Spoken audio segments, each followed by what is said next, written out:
नमस्कार, आप देख रहे हैं एसएसएम क्लास। एसएसएम क्लास में आप सभी का हार्दिक अभिनंदन, स्वागत। और मैं आशा करता हूं कि आप सभी स्वच्छ होंगे। आज हम कक्षा 10वीं गणित का 1.1 का प्रश्न क्रमांक नंबर 3 पढ़ेंगे। तो चलिए आइए हम प्रश्न क्रमांक नंबर 3 को समझते हैं। सबसे पहले कि क्या करना है। किसी परेड में, यहाँ पर कहा है कि किसी परेड में 616 सदस्यों वाली, कितने सदस्य हैं भाई? 616 सदस्यों वाली एक सेना आर्मी की टुकड़ी को 32 सदस्यों वाली एक आर्मी बैंड के पीछे मार्च करना है। दोनों समूह को समान संख्या वाले स्तंभों में मार्च करना है। उन स्तंभों की अधिकतम संख्या क्या है जिसमें वे मार्च कर सकते हैं? तो प्रश्न में हमें ज्ञात करना है कि उन स्तंभों की अधिकतम संख्या क्या है जिसमें वे मार्च कर सकते हैं। तो बिल्कुल आइए हम हल करते हैं, इस सवाल को हल करते हैं। तो सबसे पहले हम यहाँ लिखेंगे हल करेंगे। तो यहाँ पर दिया है सेना की टुकड़ी के सदस्यों की संख्या। हम सबसे पहले लिखेंगे सेना की टुकड़ी की सदस्यों की संख्या ना। तो लिखेंगे सेना की टुकड़ी के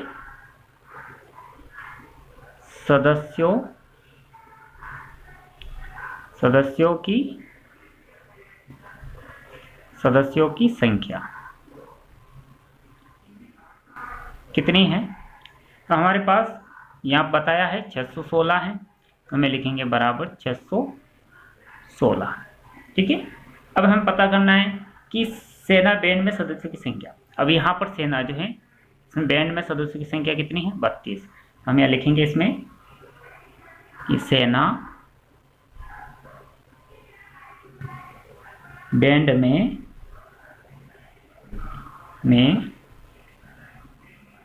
सदस्यों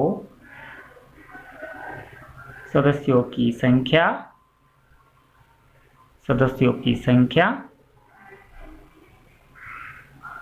कितनी है? आपको पता होगा सदस्यों की संख्या कितनी है? 32 है, तो हम यहाँ लिखेंगे बराबर 32। ठीक है। तो यहाँ पर सेना की टुकड़ी की जो है सेना की टुकड़ी की सदस्य की संख्या हमने 616 लिखी है, क्योंकि उसमें बताया है। और सेना बैंड में सदस्य की संख्या हमारे पास 32 है। ठीक है। अब हमें ये स्पष्ट होता है, तो हम लिखेंगे स्पष्ट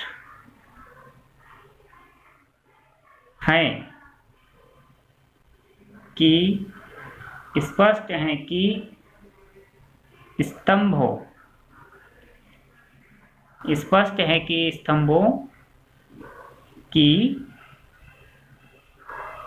अधिकतम संख्या, हम लिखेंगे अधिकतम संख्या, लिखेंगे अधिकतम संख्या। ठीक है, हमने लिख दिया है।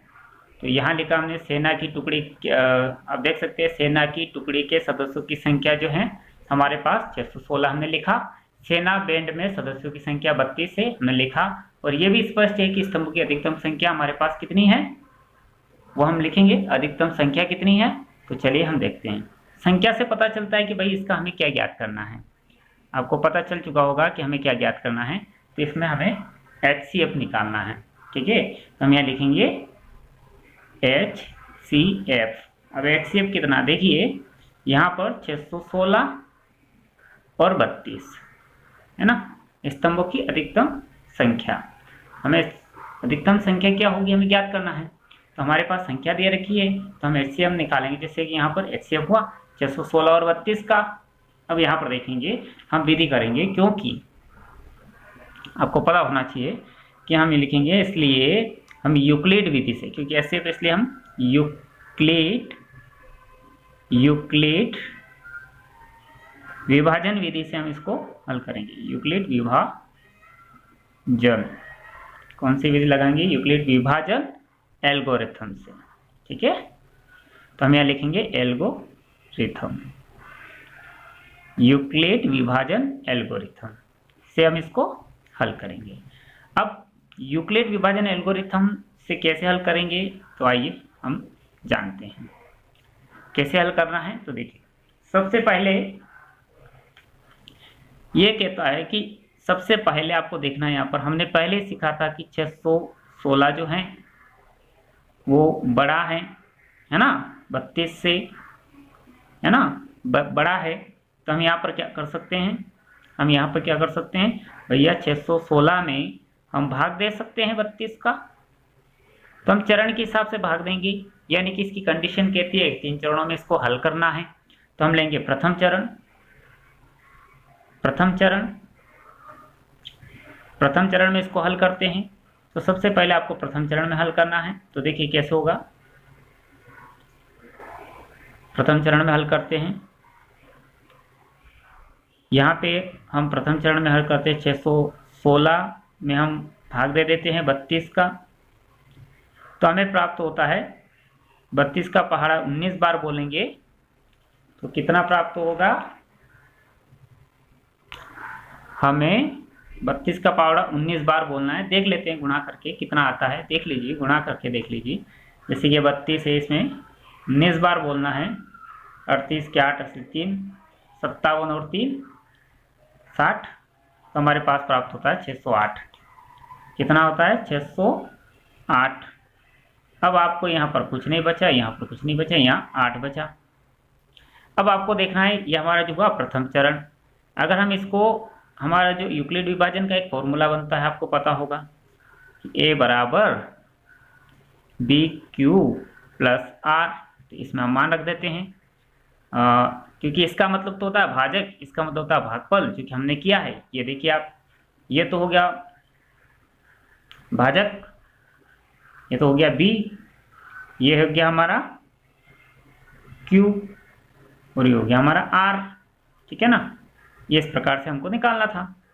अब हम इसमें मान रख देते हैं, a बराबर हमारे पास b कितना आया 32, a कितना है 616 हमारे पास, ये a है। a कितना हमारे पास यहाँ पर रख देते हैं, a बराबर 616, b बराबर हमारे पास 32, q यानी q कितना है 19 और प्लस r कितना है, r हमारे पास 8 है। तो आपको समझ में आ गया होगा कि कैसे हल करना है। आपको ये सिर्फ एक उदाहरण के लिए मैंने समझाया है, बाकी आपको इस प्रकार से लिखना है। ठीक है, तो यहाँ पर देखो 616 है, 32 गुणित 19 प्लस 8 आया है। अब हमें क्या बताना है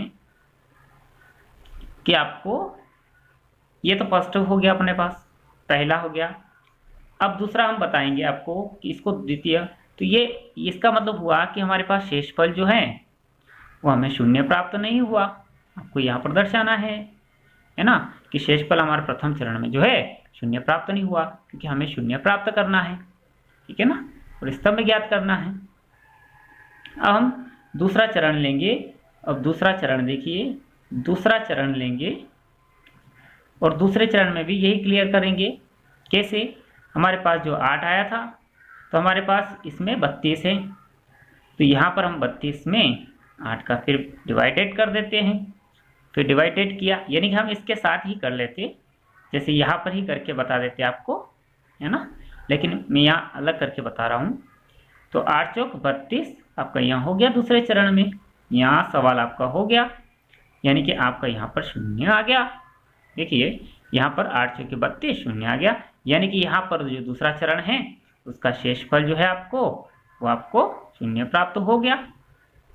तो आपको ये ध्यान देना है कि इसमें स्तंभों की हमें संख्या ज्ञात करनी थी। आपको देखना है कि इसमें स्तंभों की संख्या हमें ज्ञात करनी थी।